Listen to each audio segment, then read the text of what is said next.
Fala, meus amigos, seja bem-vindo de volta, seja bem-vinda de volta ao Lambrado Santista. Estamos começando aqui a série de entrevistas com os candidatos à presidência. Chamamos de Papo Presidenciável e hoje estamos batendo um papo com o Rodrigo Marino, da chapa 3 Renova Santos. A gente vai fazer esse papo inicialmente gravado por conta da agenda do Marino, daqui até a eleição do dia 9. A agenda dele está totalmente travada, engargalada, então ele me disponibilizou esse tempinho agora no sábado de manhã. Estamos gravando às 11 horas da manhã, devo subir no canal ainda hoje, então tudo que a gente conversar daqui para frente é tudo que aconteceu agora. Se acontecer alguma novidade na parte da tarde, saibam que a gente não conversou, porque esse papo está sendo totalmente gravado. As perguntas não foram combinadas, é apenas uma conversa por conta de agenda mesmo. Então a gente tem uma pauta que a gente vai seguir aqui e a gente vai trazer o máximo de informação do Rodrigo Marino, tá? Rodrigo, obrigado pelo seu tempo, cara. Faça suas considerações iniciais aí para a gente começar a trazer as perguntas para o público santista, meu amigo. Obrigado, viu? Vitor, eu que agradeço o espaço, falar para o seu público aí, público do Alambrado Santista. É um prazer, ainda mais falando do Santos, né? E lembrar que Alambrado é um lugar que eu já frequentei muito. A molecada mais nova nem conhece o que é Alambrado, né? Não é do tempo do pessoal mais novo. Mas eu já fiquei muito no Alambrado. Aliás, 2002, a Vila Belmiro ainda tinha Alambrado. Tinha, né? Aquele jogo contra o Grêmio, contra o São Paulo, eu estava na Alambrado ali, comemorei os gols ali com os jogadores. E tudo bem, né? Que o futebol evoluiu, as estruturas evoluíram, mas que falta faz o Alambrado. Falta, faz mais. Famoso Alan, né? Famoso Alan, cara, faz muita falta, eu sempre falo isso. O Caldeirão Santista, o Alambrado, você tinha mais contato ali. Hoje você tem um vidro, as pessoas meio que te impedem de chegar no vidro, que causa um certo distanciamento. Pessoal, vale sempre reforçar pedindo para você se inscrever no canal, deixar seu like, se você quiser virar membro, vire membro. Aqui traremos perguntas de membros, na verdade tem uma pergunta do membro para a gente trazer aqui no final. E não esqueçam que a gente tá rolando aquele sorteio da camisa, então o link está aqui na descrição para vocês participarem. Marino, vamos começar, que a gente tem 1 hora aí de bate-papo. Falar sobre grana, cara. Grana eu acho que é um papo, um item essencial no futebol atual.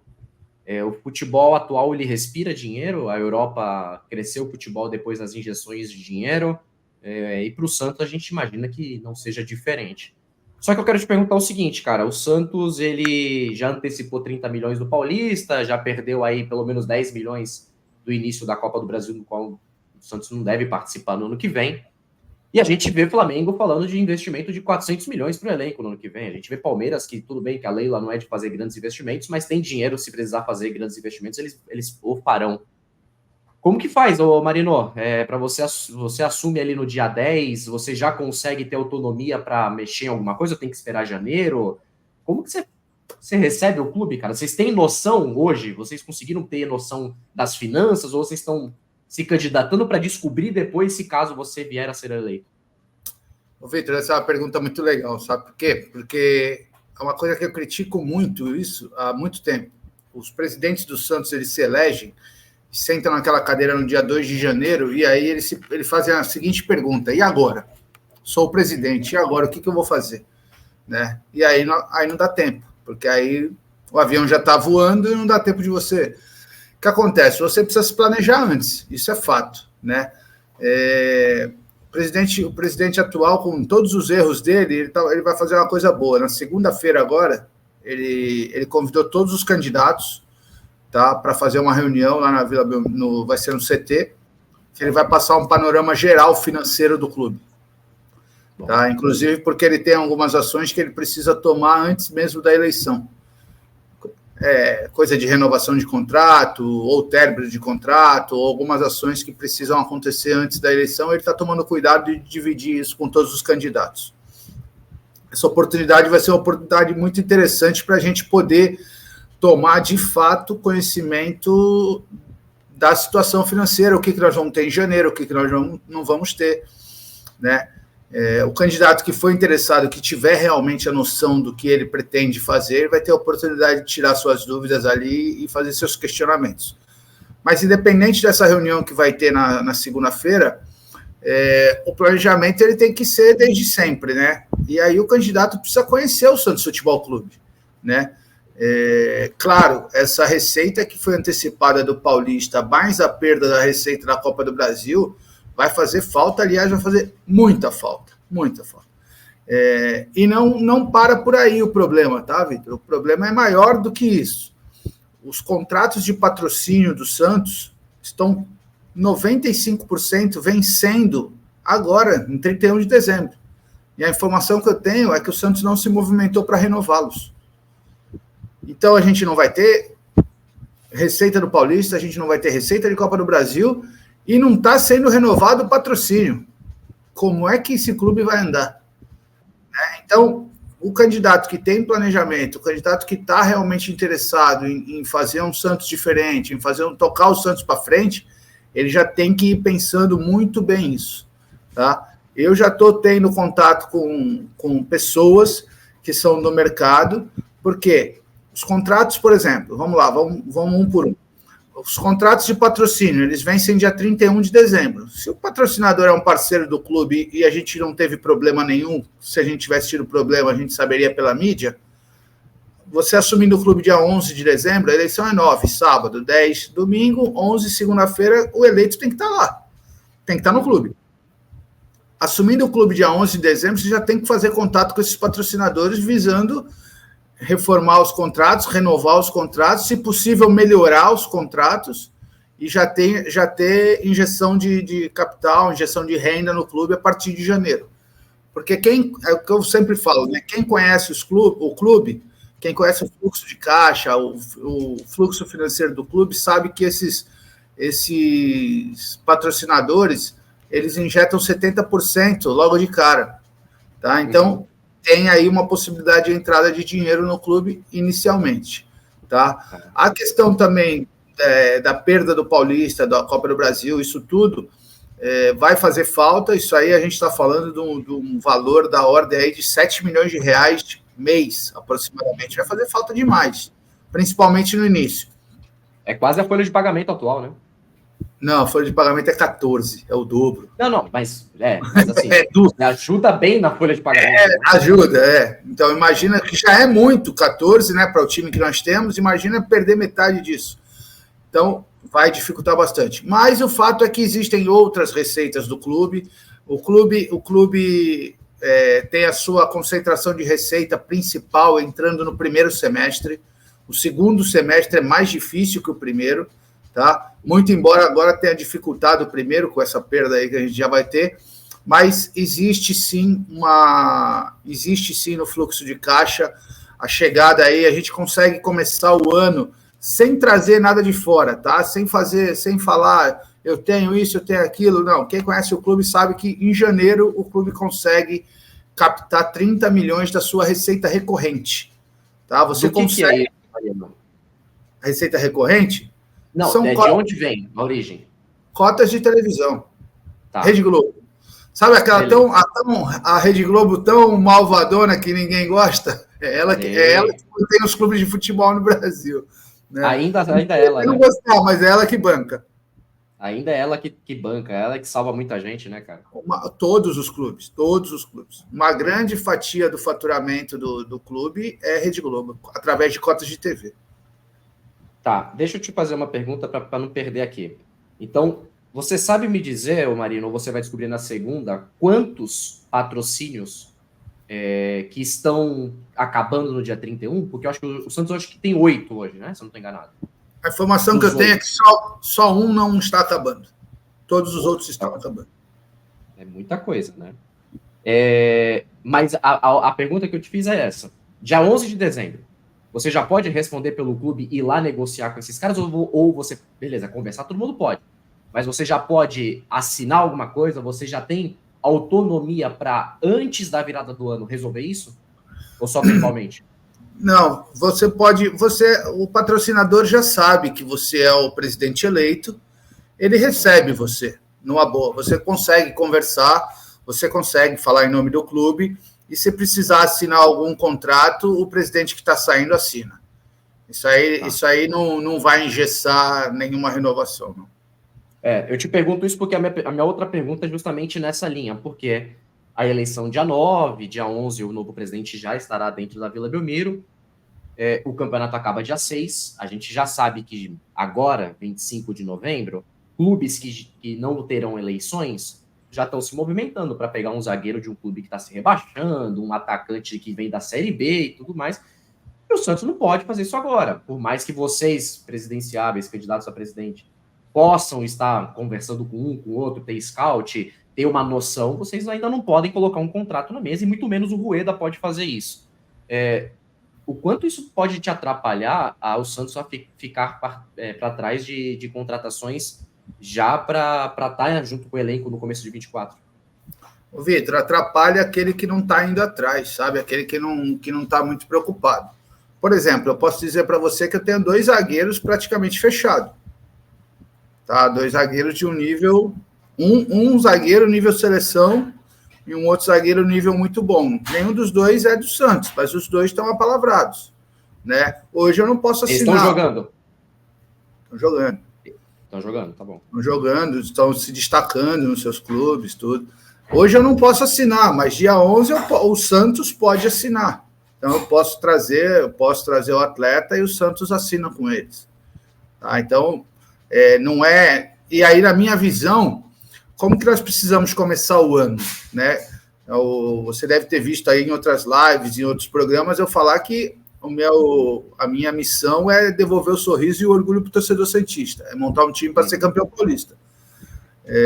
No meu entendimento de futebol, nós temos ali um meio campo e ataque que dá para competir, tá? Dá para enfrentar de igual para igual. A gente tem Tomás Rincon, a gente tem Jean Lucas, Soteldo, Marcos Leonardo e o Pituca chegando. Então a gente tem um meio campo e um ataque bom. O que eu quero para terminar de montar esse time? 2 zagueiros, 2 laterais e um meio armador. Tá? Perfeito. E aí eu tenho um time para disputar o Paulista de igual para igual e buscar o campeonato. Tu já falou de um ponto que eu ia deixar mais para frente, mas aí eu vou aproveitar. Você falou que precisa de 2 laterais, né? Acho que todo mundo entende, quem meramente vai na Vila Belmiro, eu já te vi algumas vezes ali no portão 1 e 2. A gente sabe que precisa de lateral, a gente sabe que faz falta. O Felipe Jonathan está se recuperando e quem reclamava do Felipe Jonathan sente falta dele hoje. Então, assim, a vida é dura, né? Mas o Santinho ponto, é mais dura ainda, né? Cara. Mas nesse ponto, assim, né? Vamos falando de lateral em específico para emendar na pergunta que eu quero te fazer. Lateral tá escasso. A gente vê a seleção brasileira lá com Carlos Augusto, que a gente nunca viu aqui no cenário nacional, e muito menos um destaque europeu. A gente viu a dificuldade na seleção de ter laterais.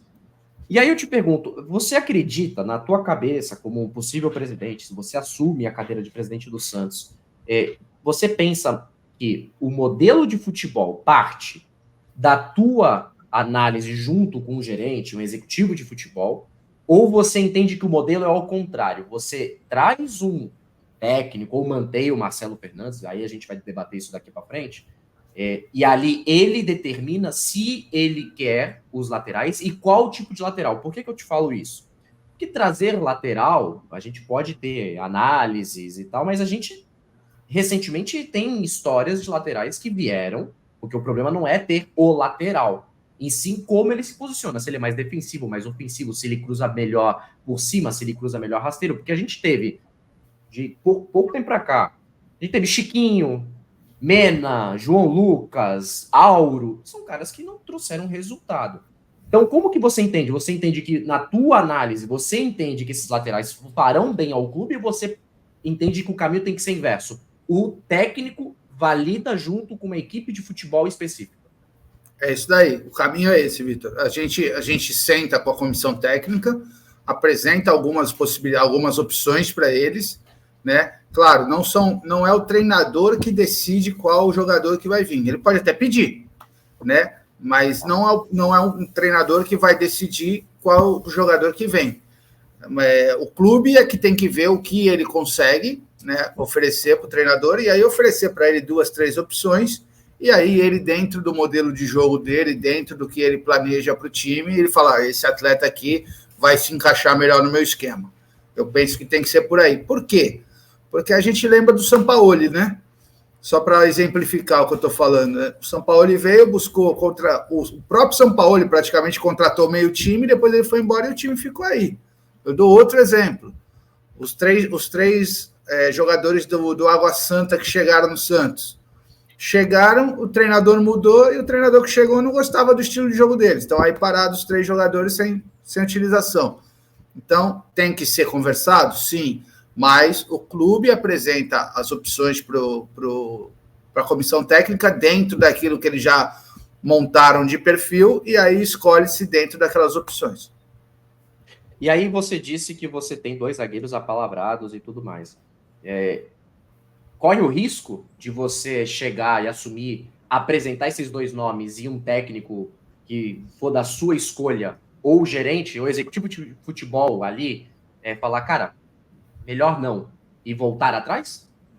Cara, zagueiro é mais difícil acontecer isso, né? Porque ainda mais esses nomes que eu tenho contato são zagueiros muito firmes, né? Zagueiros muito fortes. Então, dificilmente um treinador vai olhar e falar assim, não quero trabalhar com esse atleta. Muito difícil. Ainda mais, vamos falar do nosso atual treinador, que teoricamente é o treinador em janeiro, né? Sim. Marcelo Fernandes é o treinador em janeiro, né? Ele foi um zagueiro, né? Se tem uma coisa que ele conhece é da zaga, né? Então, ele vai gostar dos nomes. Eu não posso deixar passar, o Rodrigo. Os zagueiros são de Série A ou de Série B? Um é nível... se eu não me engano... vou arriscar, mas eu tenho lembrança. Um já teve na seleção. Maravilha. Tá ótimo. Dá pra gente esperar. Cara, dito isso, eu queria voltar para a parte lá do dinheiro. Para de puxar spoiler aí. Não, calma. A gente tenta. Ô, Marino, o que você faz com a Libra, cara? Você assumiu o Santos. Como que você desenrola esse negócio de Libra, cara? Na verdade, não é o Santos que desenrola a Libra, né? A Libra e a Liga que vão se desenrolando, né? Mas qual que é a tua posição? Existe uma discussão que ainda está no meio do caminho, né? Alguns clubes já aderiram, outros clubes preferiram não aderir. E, nesse caso, cabe um elogio ao Rueda. Né? Eu conversei com ele há um tempo atrás e ele falou para mim, Marino, eu não assumi porque, no momento, os clubes que aderiram até pegaram ali uma luva, acho que 25 milhões, uma coisa assim, mas assinaram um contrato de 50 anos. Num assunto que não está decidido ainda, que não está finalizado.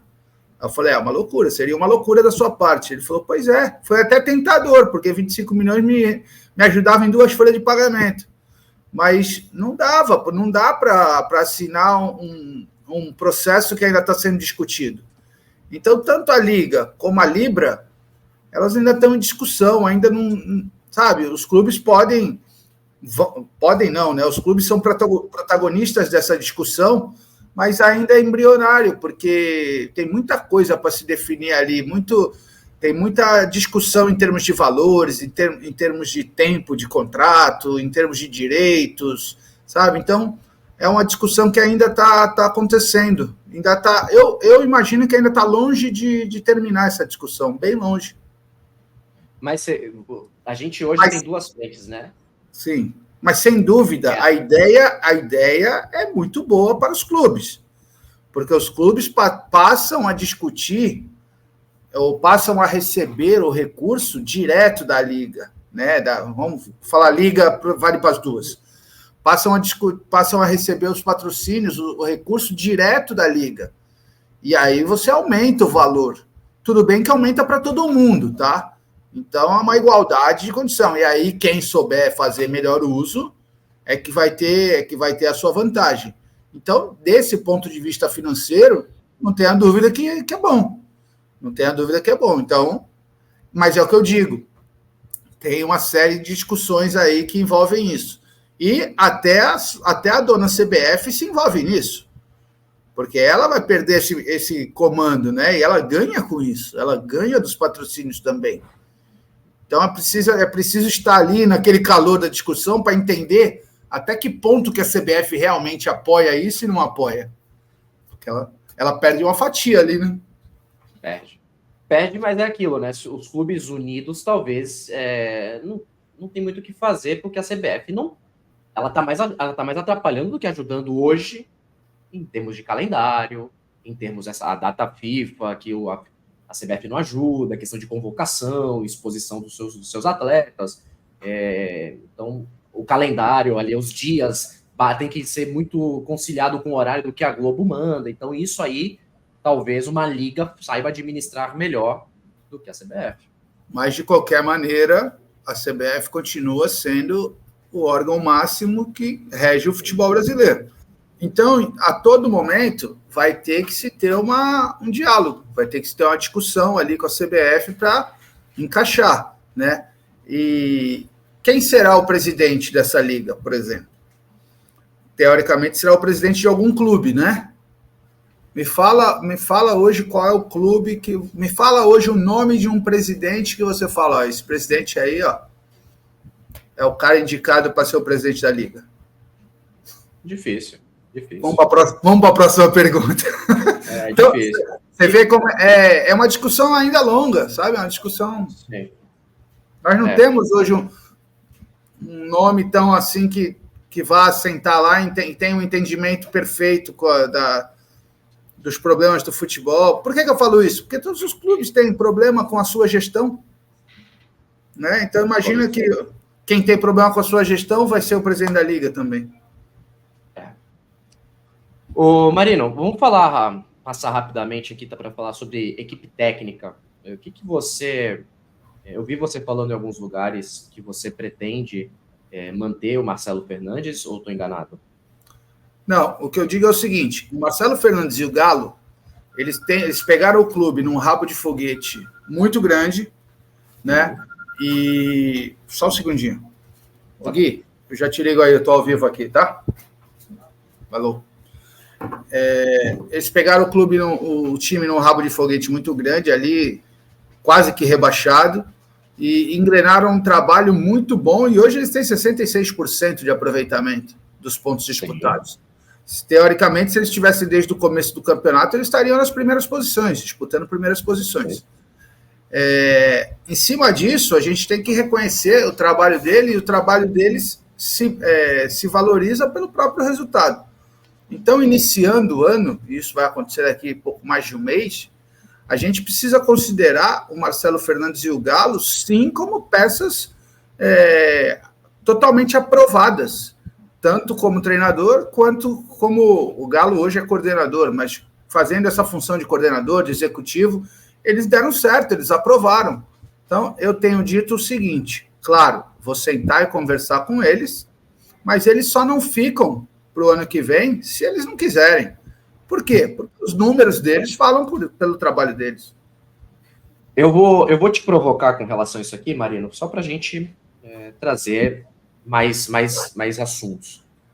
Eu também acho muito difícil o Marcelo falar, não quero ser técnico, não, valeu. E acho difícil o meu Galo falar, não, fiz meu papel e tchau. Acho difícil. Então, teoricamente, se você fizer a pergunta, eles vão continuar. E, de fato, eles têm 66% de aproveitamento. O Marcelo Fernandes conseguiu triunfos contra o Palmeiras fora de casa, Flamengo fora de casa, Goiás, Bahia. Só que minha vida toda eu joguei... Eu sou do esporte, sempre gostei. E existem aqueles caras, jogadores e técnicos, que crescem na hora da fogueira, na hora da decisão, na hora da necessidade. Você acredita que o Rodrigo Marino assumindo o clube, trazendo 2 zagueiros nível patamar alto, montando um bom elenco, colocando o dinheiro que for possível ali para fazer investimentos no futebol, você acredita que o Marcelo Fernandes ele consegue representar uma evolução de futebol, ele aguenta ter um time mais robusto, mais cascudo para levar o Santos para um patamar alto, ou 66% é reflexo de a água estava tampando o nariz e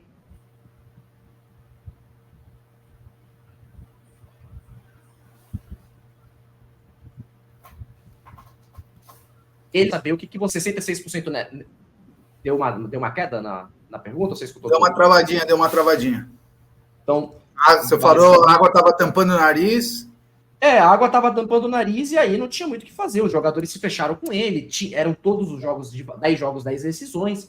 Mas você acha que dá para manter isso durante o ano todo? Você acha que ele consegue manter 66% em 38 rodadas? Eu vou te responder buscando um histórico. Em 2015, quando o Marcelo assumiu, um rabo de foguete também, o Anderson Moreira saiu do Santos no começo do Paulista, ou no meio do Paulista, e o Marcelo assumiu. Ele se fechou com os jogadores e foram campeão paulista, né? Então agora a água estava de novo no nariz, ele se fechou com os jogadores e está tirando o time, né? Está com 66% de aproveitamento. Isso daí mostra para mim o quê? Que ele já tem uma qualidade muito boa de gestão de pessoas. E hoje um treinador é muito mais gestão de pessoas, né, até do que a parte técnica. Eu falo isso porque você pode ter a melhor parte técnica, mas se seu vestiário não tiver gerido, ali todos aqueles conflitos que existem entre os jogadores, a coisa não acontece, né? Então, aí você já vê uma qualidade do Marcelo, que é conseguir ter o vestiário na mão dele, é conseguir ter o grupo na mão dele. O Marcelo Fernandes é um dos 11 treinadores campeões na história do Santos Futebol Clube. Verdade. Né? Então, ele já tem um histórico. E se a gente pegar em 2015, o Marcelo é campeão paulista, depois ele inicia o brasileiro, e aí o Santos começa mal o brasileiro. E aí muita gente criticou ele, porque, tá vendo, ele estava pronto para o paulista, mas não estava pronto para o brasileiro. Mas as pessoas analisam e não veem que o Santos, no início do brasileiro 2015, perdeu o Renato, que era ali um pilar do meio-campo. O Renato machuca e fica fora até a 10ª rodada. E aí o Marcelo vai até a 8ª rodada e cai na 8ª rodada, chega um novo treinador e o Santos começa a melhorar. O Santos começa a melhorar porque o Renato volta. Então ali o Marcelo também teve prejudicado o trabalho dele, porque ele perdeu um jogador que era fundamental no esquema dele, né? Nós estamos em 2023, se passaram 8 anos. Se o Marcelo já tinha uma qualidade há 8 anos atrás, ele só evoluiu, né? O trabalho dele só evoluiu. E assim, tecnicamente, essa é a minha opinião, tá? Tecnicamente, o Marcelo não deve nada para esses 11 treinadores que passaram no Santos antes dele.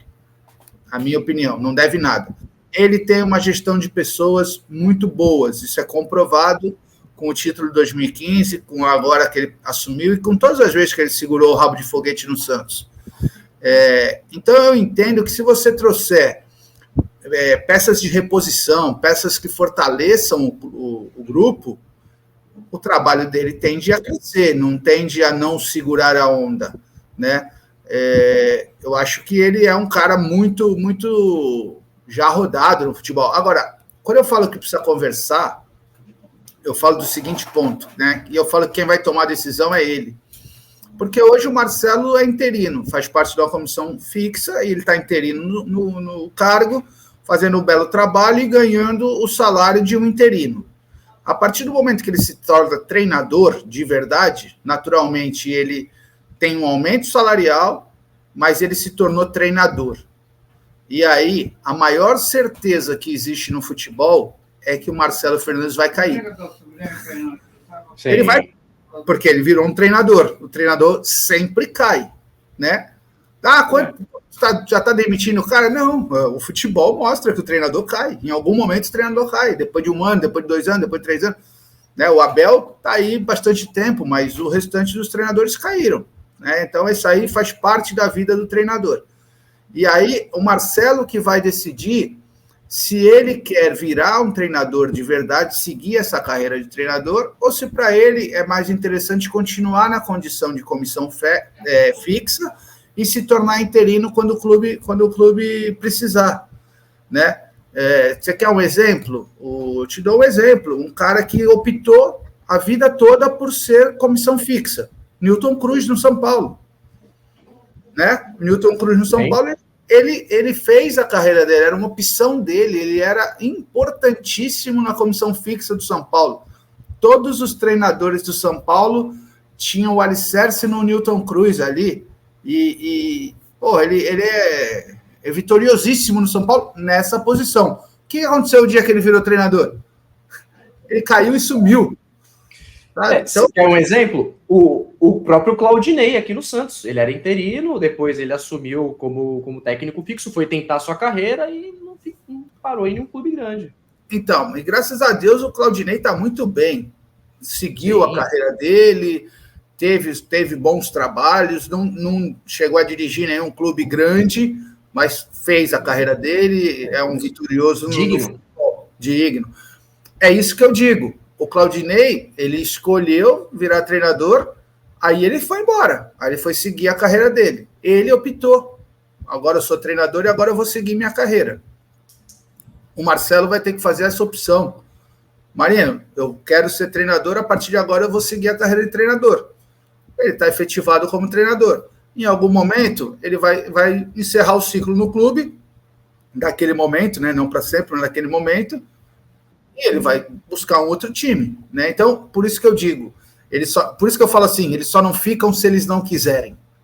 Se eles quiserem, eles ficam. Só para a gente encerrar esse assunto, você enxerga que hoje quem manda no vestiário são mais os jogadores ainda? Eu como torcedor, tá? Às vezes eu tenho a impressão que quem manda no vestiário são jogadores. Porque não é possível que com um treinador exista uma discrepância tão grande em 3 dias quando assume um outro treinador. Você enxerga dessa forma que hoje um grande problema é os jogadores, se 3, 4 contaminarem o vestiário e falar, vamos expulsar, exemplo, o Turra, os caras conseguem expulsar? Conseguem. Claro que conseguem. Aí é o que eu falei da gestão de pessoas. Né? Você tem que ter gestão de pessoas, e ter gestão de pessoas não é você ser um amiguinho dos caras, não. É gestão de pessoas, é saber a hora de dar uma pegada, é saber a hora de fazer um elogio, é saber a hora de apertar num treino, é saber a hora de dar uma folga porque tá pesado, é saber a hora de dar a cara em nome do grupo porque teve um momento ruim dentro de um jogo, e aí o treinador põe a cara para poupar o elenco, porque o atleta precisa também para outro jogo. Então, isso é a gestão de pessoas que eu falo, né? E cada vez, isso sempre foi importante no futebol, mas cada vez é mais importante. Porque hoje nós estamos num mundo que é muito rápido, Vitor. Então, um jogador ele é colocado numa condição de ídolo no estalo de dedo e também colocado numa condição de massacre no mesmo estalo de dedo, no mesmo dia, sabe? Então a gestão de pessoas hoje ela é muito importante. Eu acho que o Marcelo tem essa qualidade assim comprovada. Perfeito. Eu quero fazer uma pergunta específica. Eu sinceramente não vi você respondendo sobre isso, mas foi um assunto que foi levantado muito esse ano no Santos. E eu quero saber a tua opinião. A gente tem como preparador de goleiros o Arzu há muitos anos, um cara que é identificado com o clube, tem até o seu rosto pintado no muro. Só que a gente percebeu nesse ano que o Santos ele vem tendo algumas dificuldades em ter um reserva para o João Paulo. O Santos não consegue encontrar um reserva que quando o João Paulo esteja suspenso ou quando o João Paulo esteja fora, que a gente possa ficar tranquilo. Você é a favor, Rodrigo, de ter um outro preparador de goleiros com uma outra escola, com uma outra cabeça para apoiar o Azul, para que os goleiros tenham referências diferentes, ou você mantém como que tá? O Azul tá aí, ele revelou o João Paulo, ele já trabalhou com outros goleiros, deixa do jeito que tá. Eu vou colocar assim para você, Vitor. Os clubes brasileiros, eles têm bons goleiros, mas eles não têm bons reservas. Isso não é um privilégio do Santos. Não é só o Santos assim, tá? Os clubes brasileiros, os que têm bons goleiros que se destacam, eles não têm reservas à altura do titular. E talvez até porque os titulares são muito bons, né? Você pega o Corinthians. O Cássio, inegável, né? Pegador de pênalti, multicampeão, baita goleiro. O Corinthians, quando perde o Cássio, não consegue também ter um reserva que entra à altura ali. O Palmeiras, quando o Everton sai, não consegue também colocar. O Flamengo, mesma coisa, né? Então, o Flamengo agora o Flamengo buscou o Santos lá no Atlético Paranaense, que arrebentava no Atlético Paranaense, foi para o Flamengo, não conseguiu se firmar. Agora está com o Rossi, jogando com o Rossi está bem. Então você vê que todos os clubes têm problema com o seu reserva de goleiro. E aí que eu digo, será que a responsabilidade disso é do Arzu? Ou será que os goleiros titulares que o Santos teve, que o Arzu treinou e trabalhou, eram tão bem, né, tão acima da média, que o reserva, quando entrava, tinha dificuldade de acompanhar? Por exemplo, a gente teve um Vanderlei ótima fase, quase foi para a seleção. O Tafarel chegou a vir ver ele aqui. A gente tem o João Paulo voando no auge. Como que a gente vai ter um reserva? Então, acho que talvez o problema não seja o treinador de goleiro. Aliás, talvez não, posso afirmar. O problema não é o treinador de goleiro. O problema é que quem é o reserva não tem a mesma performance do titular, né? E aí, né, acaba caindo no treinador, né? Acaba caindo no treinador de goleiro. Então, talvez o que o Santos precise é buscar uma opção de titular, né? Ou buscar uma opção melhor técnica de reserva e não colocar essa responsabilidade no treinador de goleiro. E o Santos, eu não vi jogar, tá? Não posso falar, não posso afirmar. Mas, pelo que eu tenho conhecimento, o Santos tem no seu grupo goleiros melhores do que o reserva que atualmente é reserva, tecnicamente. Isso é a informação que eu tenho, não posso afirmar também.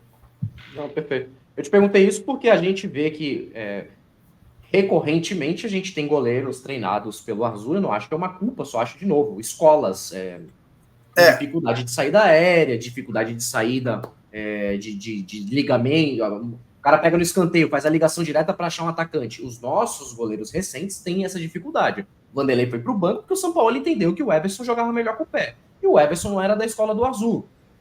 Quando veio para cá, jogou um jogo no empate contra o Sport, o Jandrei, a torcida ficou nossa, o cara sai do gol, não sei o quê, porque o João Paulo tinha essa dificuldade, e isso a gente não consegue. O jogo agora contra o São Paulo, eu estava no portão 22, teve uma bola que o João Paulo não deu um passo para frente para pegar por cima, então significa que desde quando estava o Jandrei, não foi corrigido a saída de bola. Então por isso que eu pergunto da questão da escola. O Arzu sozinho continua com a escola dele, se era interessante mesclar esse conhecimento com algum outro preparador. Uma coisa que eu posso concordar tranquilamente é trazer alguém para ajudar o Arzu. Opa, por que não? Por que não? Claro, isso aí, a gente não sempre fica buscando reforço no time, a gente também precisa buscar reforço na comissão. Perfeito. Eu duvido que o Arzu negaria ajuda, né? Não, eu até te falo isso porque, de repente, numa contratação ou numa repatriação do Vladimir, o Arzu fala assim, o outro fala não, e aí você vai pro voto de Minerva de alguém, entendeu? Porque você pode dar um equilíbrio ali, mas beleza. A gente tem ainda mais 20 minutinhos aí pela frente, ô Marino, e eu quero te falar sobre uma questão de... Depois eu até quero voltar para a parte técnica, mas eu quero falar uma questão sobre responsabilidade do presidente. Tivemos eleição onde o Laor é eleito, depois dele o Odílio assume, tivemos Modesto, tivemos Pérez e agora Rueda. Modesto foi expulso porque teve não sei o que, contas reprovadas e tal. Pérez também, impeachment, assume o rolo. E nada. A gente pode falar que estatutariamente temos lá a exclusão do quadro associativo e do clube, o cara não pode se eleger nunca mais. Mas o que foi feito, foi feito. Ninguém vai colocar nos cofres do Santos os 400 e tantos milhões que foi pago no Damião. Ninguém vai colocar nos cofres do clube o dinheiro mal gasto com Cueva. Ninguém, isso já foi. Você, sendo eleito presidente do Santos, o que você é a favor, o que se pode aplicar, de fato, uma penalidade verdadeira caso os presidentes tenham uma comprovação judicial, seja desportiva ou na justiça comum, de existências de fraudes, existências de desvios e que o clube foi lesado, até mesmo com não pagamento de impostos obrigatórios. Isso traz um prejuízo gigantesco. O que você, Marino, pode fazer ou sugerir ao CD? Qual que é a sua ideia? Que o presidente possa, de fato, ser responsável pelas atitudes que lesam o clube. Vamos lá, Vitor. Primeiro, eu vou, você me permite, retroagir mais uma gestão. Você começou aí no Laor, eu vou descer mais uma, por que eu vou descer mais uma? Porque é a primeira gestão da era moderna que tem a sua conta reprovada, que é a gestão do Marcelo Teixeira. Marcelo Teixeira, em 2010, teve a conta de 2009 reprovada. Tá? Por que foi reprovada? Por um dos problemas, não pagamento de imposto. Recolheu o imposto do profissional, do funcionário do clube. Travou. Você travou na hora que falou Marcelo Teixeira. Se você puder voltar. O Marcelo Teixeira foi o primeiro presidente dessa era moderna que teve a conta reprovada em 2010. A conta de 2009 foi reprovada. Motivos da reprovação. Um dos motivos, não pagamento, não recolhimento de impostos. O clube descontou dos seus funcionários, que eram os atletas, e não recolheu o imposto de renda à Receita Federal. Isso daí é apropriação indébita. Isso daí é crime. O gestor responde por isso, né? Então, e aí depois vieram as outras gestões, onde o Luiz Álvaro teve conta reprovada, o Odílio teve conta reprovada, o Modesto teve conta reprovada, o Pérez teve conta reprovada e o Rolo teve conta reprovada. Todos os presidentes tiveram contas reprovadas. E nem todos tiveram a sanção que deveriam ter no conselho por conta reprovada. Ainda mais, e isso se acentuou agora o problema, porque o Profut, hoje, quando o presidente tem conta reprovada no clube, o Profut pune o clube, se tiver duas contas reprovadas na mesma gestão. Então, isso é um problema. Agora, eu falava isso já na outra eleição, na outra campanha eu falava, associado, olhem a atitude do presidente.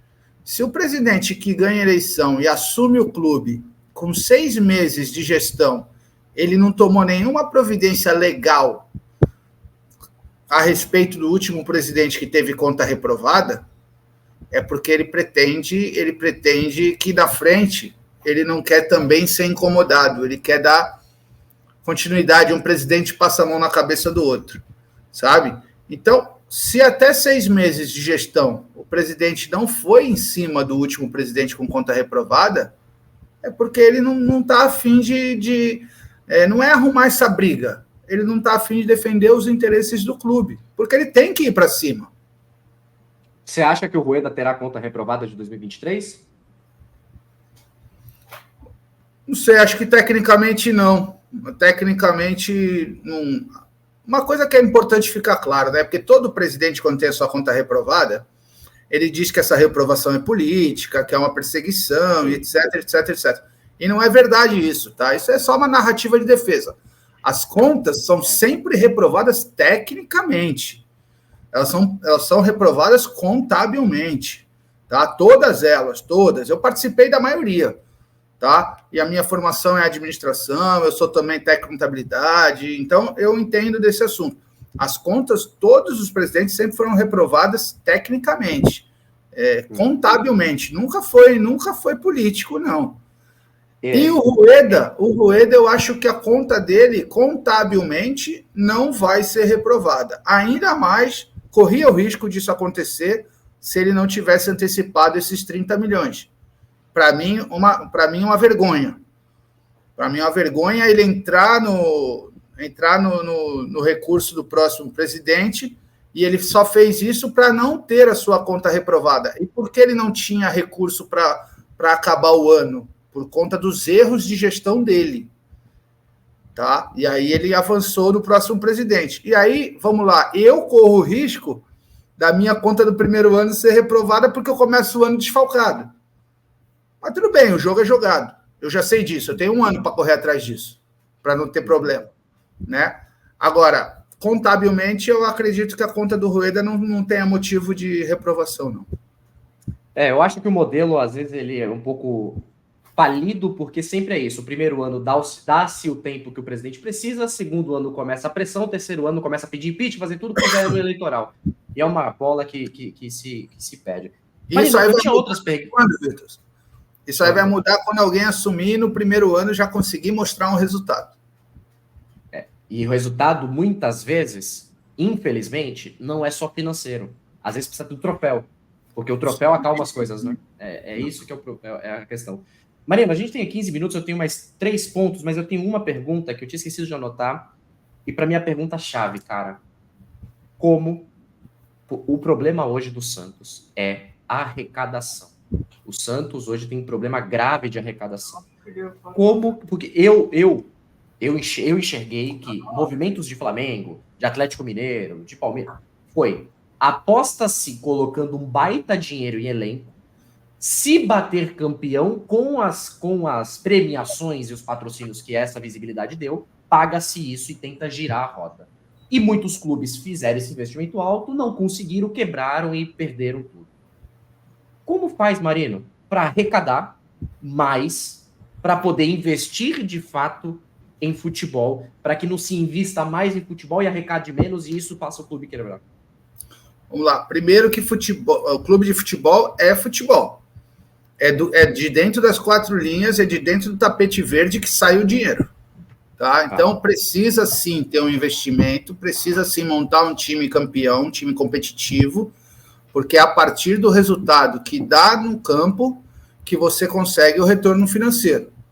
Óbvio, não dá para fazer loucura. Exemplo de loucura, Pérez contratou um time inteiro lá, maluco, e não pagou. Isso é loucura. Tá? Isso aí tem que tomar uma surra na Praça Independência. Isso aí não é, isso é falta de responsabilidade. Outro exemplo, o nosso atual presidente não investiu, não trouxe jogadores à altura do clube, por isso perdeu a receita e aumentou dívida, não conseguiu equilibrar o clube financeiramente.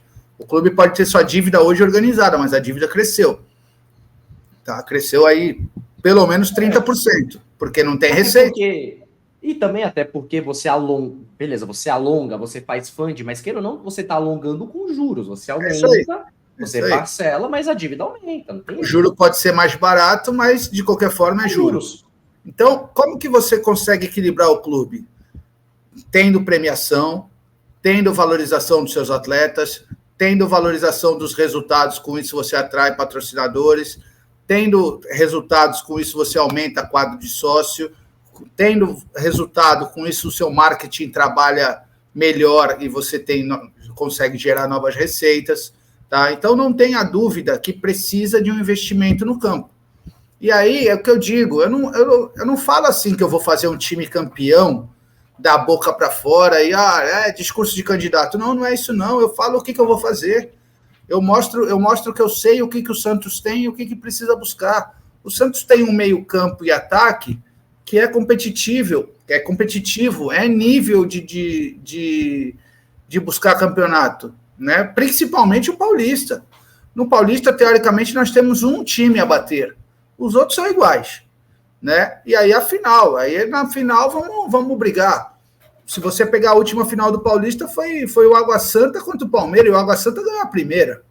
Sabe? Então, não é coisa assim do outro mundo. O Marino é um lunático. Não é coisa do outro mundo, não. O que o Santos precisa reforçar hoje para ter um time campeão? 2 zagueiros, 2 lateral e 1 meia. São as posições mais baratas do futebol. Você traz até sem ter dinheiro. Você traz até com um network de empresários que querem colocar os seus atletas no clube para daqui a um ano ter os seus passes valorizados. Sabe? Então, é totalmente possível esse investimento inicial do Santos e o Santos começar o ano que vem muito bem em condição de disputar título. E aí vem o segundo ponto. Tem que ter a cabeça muito aberta para buscar novas receitas. O que é nova receita, Vitor? Por exemplo, nós temos 30 mil associados hoje. Nós não podemos sair, e não é discurso de candidatura, tá? Não é discurso de candidato, não. Nós temos que, não é ter 100 mil sócios, não. Nós temos que passar de 100 mil sócios. Porra, Marino, tá vendo tu que 100 mil... O Internacional hoje tem 108 mil sócios. Por que o Santos não pode ter 108 mil sócios? A torcida do Santos não é menor do que a do Internacional. Não. Então, pode ter sim. Basta que você tenha um plano de sócio que traga benefício para o associado, que tenha a contrapartida verdadeira e você consiga vender esse produto. Tem que entender o negócio como um produto, o plano de sócio como um produto, e você consiga vender esse produto. Se você tiver 100 mil sócios, só para fazer conta, se você tiver 100 mil sócios a um ticket médio de R$40, você tem 4 milhões por mês. São 48 no ano. Sabe quanto que é hoje? Hoje não dá 11 milhões. Então já estou falando de ano. Estou falando de quase 40 milhões a mais. É nova receita isso. Sabe? Se você tiver algumas ações de marketing, por exemplo, e eu também não invento a roda, não. O Internacional, o Manto da Massa, o terceiro uniforme do Internacional, não, Atlético Mineiro. O terceiro uniforme do Atlético Mineiro é um concurso que tem dentro da torcida, o torcedor manda a sua camisa lá, chega-se numa camisa final, essa camisa é vendida a um preço mais popular, acho que é R$170, se eu não me engano. 20 milhões de faturamento ano, só com essa camisa, nova receita. Sabe? Então aí você vai buscando isso, você vai buscando novas receitas, novas. Uma outra coisa que eu já apresentei na campanha agora é o CBC, Comitê Brasileiro de Clubes. O Santos tem direito, os clubes do Brasil usam isso, é um recurso federal, o Santos não usa. O Santos consegue buscar 50 milhões de reais por ano no Comitê Brasileiro de Clubes. Apresenta o projeto e recebe o recurso. Esse CBC, ele custeia todo o esporte amador. Todo o esporte amador. É um incentivo do governo isso. Ele pode custear todo o esporte amador. Só não pode ser investido esse recurso no profissional. Então, a categoria de base, o futebol feminino, tudo que não for o profissional do clube pode usar esse recurso. Você pode montar uma equipe de basquete, uma equipe de futsal. Você pode. Voleibol, tudo da Liga Nacional. Uma coisa Marino, que eu sinto muita falta. Aí tu fala assim, Marina, mas o Santos é futebol, tá bom, se eu tiver um time de basquete na NBB, um de vôlei na Liga, um de futsal na Liga, eu não vou trazer patrocínio? A visibilidade do clube, sabe? Então, é isso, é abrir a cabeça e buscar novas receitas. Isso eu acho que os presidentes mais velhos acabam, mais velhos que eu digo, não pejorativamente as pessoas mais velhas, mas os presidentes que estão mais já cansados, mais, sabe, não querem buscar essas coisas. É um pouco mais do jovem, de empreender, de buscar. Isso está tudo na mão. Eu falei de 20 milhões em uma ação de marketing, falei de 30 milhões em uma ação de aumento de sócio-rei e falei de 50 milhões do CBC. Eu falei de 100 milhões de reais aqui em 2 minutos com você, contra um orçamento de 250. Eu quase te dei 40% de aumento de receita. A gente sabe, né, Marino, que se nos teus 6 primeiros meses o campo não responder, os jogadores que tu trouxe não render, o tempo ele vai ficando mais curto e mais difícil de aplicar novos projetos. A gente sabe que o começo da gestão é o momento ideal para se conseguir algumas coisas, né? Isso aí tem que acontecer nos 6 primeiros meses, Vitor. É isso aí. 6 primeiros meses tem que acontecer esse incremento. Porque isso aí solidifica a tua gestão para você poder trilhar os outros 2 anos e meio com mais tranquilidade. Cara, faltando aqui 7 minutos do tempo que a gente combinou, eu preciso colocar 2 perguntas e vou fazer 2 em uma para passar para a pergunta do membro, tá? Eu sei que o contrato da Umbro é até final de 24, não tem muito o que fazer. Eu sei que você já falou sobre isso. E a outra pergunta é a questão dessas tão polêmicas rentins dos sócios. O Black tem 3, um ingresso mais 3, tal. O que você pensa desse ajuste? O que você mantém, o que você ajusta do plano de sócio? E, cara, a Umbro, por mais que tenha história com o Santos, opinião do torcedor, tá? Eu acho que deixa extremamente a desejar em design. A camisa branca do Santos não tem erro, eles conseguem errar. A camisa preta e branca do Santos não tem erro, eles conseguem errar. E eles fazem bem a camisa 3, que é o que sempre bate recorde de venda aí. Mas eu queria saber o que você pensa sobre fornecedor e sócio-rei para eu ir para a pergunta do membro. Vamos lá. Questão de venda de ingresso. Precisa mudar o regulamento. Rápido, ontem. Tá? Essa questão do sócio Black ter direito ao ingresso dele gratuito, mais 3 convidados, ela inviabiliza todo o restante das categorias. Porque se 3 mil sócios Black, nós temos 34 mil sócios hoje. Eu não sei te afirmar se são 3 mil Blacks. Isso é fácil até de ver. Mas se 3 mil sócios Blacks comprarem ingresso, acabou o ingresso. E eu tenho a impressão que é isso que vem acontecendo.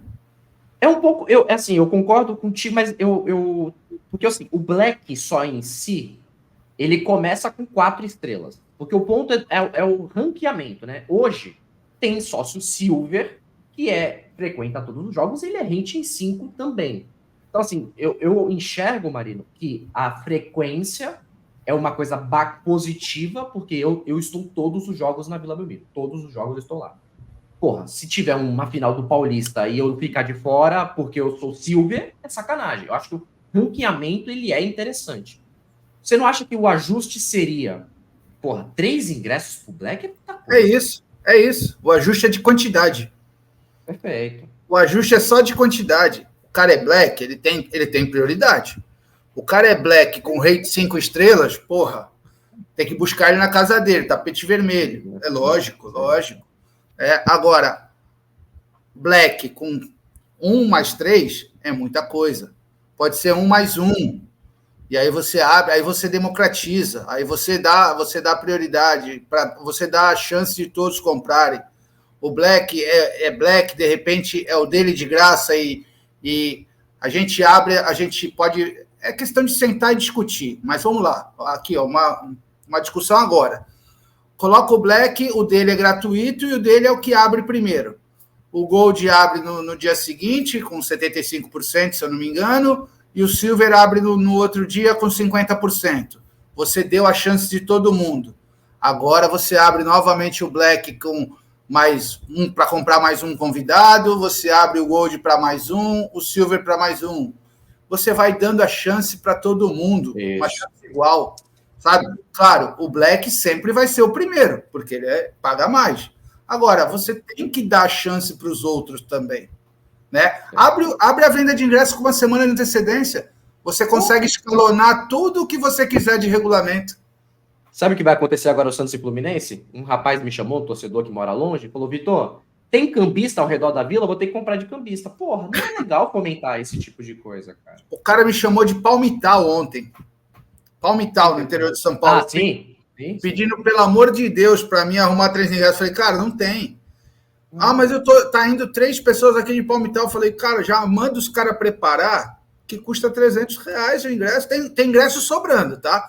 Pode vir que tem ingresso, mas vai custar R$300. Por quê? Porque o regulamento hoje deu a chance de o associado se tornar um cambista. Isso é uma loucura, cara. Isso é uma loucura. E eu não estou falando isso no termo pejorativo para o associado, não. É porque o regulamento está errado. Exato. Ô, Marino, a gente está chegando no final. Eu tenho uma pergunta. Da Umbro, né? Você falou da Umbro. Da Umbro, vamos lá, rapidinho da Umbro. Rapidinho. A Umbro tem contrato até o final de 24. Eu penso que para a renovação de contrato da marca esportiva, ela para mim tem assim uma questão fundamental, porque a questão de quanto a marca vai pagar, todas elas são muito parecidas, tá? Todas elas são muito parecidas. As propostas também de enxoval, essas coisas, são todas muito parecidas. Para mim, a questão principal é o Umbro, o Penalty, o Adidas, o Puma, você vai me fornecer toda uma linha, uma grade de linha casual, infantil, baby, feminina, sabe, plus size, e você vai me fornecer todo esse material? Sim, tá ótimo. Não, tá bom, tá ótimo também. Você não fornecendo, você abre o espaço para mim licenciar com outra marca o que você não tem? Sim, tá fechado. Não dá para discutir. Por quê? Você precisa atender todos os públicos, Vitor. Você não pode pensar no clube só o jogador, ou só uma camisa de sócio-torcedor, ou só os 3 uniformes, o 1, o 2 e o 3. Você precisa abrir isso, sabe? Precisa. E, assim, com pô, toda humildade, eu sou louco para ter aquela parca do Santos. Não dá para pagar R$ 900. Não dá, não dá. Não dá, velho. Não dá para eu ser sócio e ter 10% de desconto. Não dá. É isso aí, Tem que ter, exatamente. tem que ter mais coisa. É isso. Beleza. Vou colocar aqui uma pergunta de áudio do Rodolfo e vou fazer uma pergunta do Ronaldo para a gente fechar aqui a nossa 1 hora, tá, ô Marino? Bora. Marino, eu vi que você conversou com o Ademir e falou sobre a possibilidade de vender 30% do Santos para a QSI, que você tinha conversado com o presidente do Braga, e ele tinha te dito que poderia intermediar esse contato e que o Santos valeria muito mais, os 30% do Santos, do que muitos clubes foram comprados por muito mais do que isso. Mas uma vez que, eventualmente, essa venda dê certo, passe pelo conselho, todo mundo aceite, etc e tal, após a QSI pagar essa quantia que você citou para o Santos, como vai ficar daí para frente? Todas as receitas que o Santos tiver de televisão, de venda de jogador, vai ter que ser repassada para a QSI? E é só as contrapartidas em termos de receita, ou eles também terão compromissos com despesas? Se o Santos contratar o Neymar, o Santos vai ter que pagar 70% dos salários, os outros 30% vai ser da QSI, ou eles não vão ter mais responsabilidade nenhuma a partir do momento que eles compraram 30% dos clubes, eles só ficam com a receita por conta do dinheiro que eles deram no primeiro momento. Vamos lá, Vitor. Essa pergunta é boa, já me fizeram. O que aconteceu, na verdade, eu estive em Portugal, estive com o presidente do Braga, a gente sabe que a QSI há 2 anos negocia com o atual presidente, negocia com o Santos. O presidente do Braga me perguntou, você é a favor do sistema de parceria ou você só entende que a SAF é boa? Falei para ele, eu prefiro o sistema de parceria, porque o sistema de parceria a gente tem gestão de capital, a gente tem a obrigatoriedade da profissionalização da gestão, porque nenhum parceiro vai colocar o capital se não tiver profissionalizado, e o clube continua sendo do seu torcedor, o clube não perde a questão majoritária. Ele falou, tá bom, então em janeiro pode voltar aqui, porque eu acabei de negociar com a QSI e vendi 30% do Braga por 50 milhões de euros. E nessas negociações todas, a QSI mostrou para mim que tem interesse num clube do Brasil, e esse clube é o Santos. Tá? E a QSI colocaria 200 milhões de euros no Santos, R$1 bilhão. Tá? A partir daí, em janeiro, eu ou quem for eleito tem que voltar lá, sentar com a QSI e negociar o contrato. E aí sim vai ter todas essas respostas que foram faladas, né? Se seria 30%, se seria 200 milhões, como seria isso, como que viria esse recurso, quais as responsabilidades, qual o retorno, aí sim seria construído todos os detalhes da parceria. Todos esses detalhes construídos seria apresentado ao Conselho Deliberativo, aprovado pelo Conselho, aprovado pela Assembleia de Sócios e implantado. Então foi uma conversa embrionária. Você abriu as portas e eu já vi você falando isso, você deixa à vontade, você entrega o contato, caso você venha a não ser eleito, você entrega para quem for presidente. Se o presidente quiser correr atrás, corra. Se você for presidente, você vai atrás, porque foi você que abriu as portas e negocia as contrapartidas. Para te falar a verdade, eu nem preciso entregar o contrato, o contato eu já dei. É verdade. É o Antônio Salvador, presidente do Braga, é só ir lá. Para fechar aqui, Marino, e te liberar, que eu sei que já está estourando seu tempo, o Ronaldo ele fez a pergunta seguinte: Vitor, bom dia. Pergunte se possível ao possível presidente Marino, no qual o nome da chapa dele é Renova Santos. Gostaria de saber o quanto de renovação o grupo que ele apoia e o representa trará ao Santos, se entre seus conselheiros existe algum que compõe o atual quadro de conselheiros da gestão Rueda, se sim, se for possível falar os nomes e como se posicionaram nos últimos 3 anos. Vamos lá, renovação mesmo. A chapa chama Renova Santos, não é à toa, tá? Eu tenho 2 ou 3 conselheiros, talvez 3, vai fugir o nome de um. Posso falar o nome? Cledimilson, Marcelo Melo, são conselheiros que foram muito atuantes nessa gestão, cobraram demais o presidente. Somente isso. Tive pedido de outros grupos para colocar conselheiros atuais e não aceitei. Não aceitei porque entendo que esses conselheiros atuais não cobraram o que deveriam cobrar. Por inexperiência, mas entendo que não. Então, realmente, a minha chapa vem renovada de verdade. Existe na minha chapa conselheiros que foram conselheiros em outras gestões, mas não dessa atual. Dessa atual são 2 ou 3. Tá? 2 eu lembro de cabeça o nome. Então, de fato, é uma renovação. Por quê? Porque a gestão tem que ser renovada, a gestão tem que ser oxigenada, o conselho também. Maravilha. Bom, passamos 5 minutinhos, te agradeço o seu tempo, Marino, obrigado, de verdade, é bom esclarecer. O público do Alambrado Santista fica muito feliz com a sua presença. Quando eu anunciei para os membros e fiz um vídeo falando que eu ia entrevistar todos vocês, todo mundo ficou muito feliz. Obrigado pelo espaço. Te desejo boa sorte no dia 9 de dezembro, que aconteça o melhor para você e para o Santos. Fique à vontade para dar o seu último recado para o nosso público, meu amigo. Quero agradecer, Vitor, o espaço. Nada mais popular, né? Nada mais futebol do que o Alambrado, né? Então uma oportunidade muito boa, realmente. Quando encontrar na Vila, pode me chamar, tá? Eu sou candidato, mas eu sou torcedor igual você, cara. Eu sou igual a qualquer um. Né? Marino, volte com o Alambrado e traga o pobre de volta para estádio, cara. Isso vai ser uma maravilha. Figura fácil ali no bar do João e pretendo continuar sendo, sabe? Eu digo que o meu maior ganho da última eleição, embora não tenha ganho a eleição, é que eu vou para a Vila Belmiro, que eu moro a 1,5 km, eu vou a pé para o jogo, entro pela Princesa Isabel, passo em frente o bar da Social, passo no meio da Jovem e vou até o bar do João e não sou incomodado por ninguém. Uns me cumprimentam, outros não, mas ninguém me hostiliza. Isso, para mim, é o meu maior ganho. Isso já é um ganho eleitoral, porque mostra que tudo que eu mostrei era possível, tudo que eu mostrei era propositivo e bom para o clube. Né? Inclusive, foi isso que me deu... me fez tomar a decisão de concorrer novamente. Nada vai mudar. Eu continuo indo para o jogo candidato nesse momento, continuo indo para o jogo da mesma maneira, passando pelas...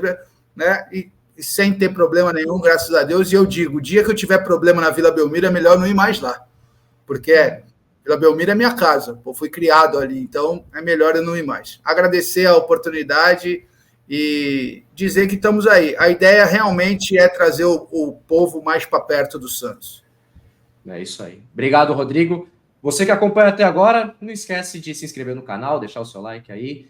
Eu agradeço demais o espaço dos presidenciáveis, isso é muito importante para o nosso crescimento. Obrigado, Marino. Obrigado a todos vocês. Até o próximo e tchau, tchau. Um abraço e vamos ganhar o Botafogo.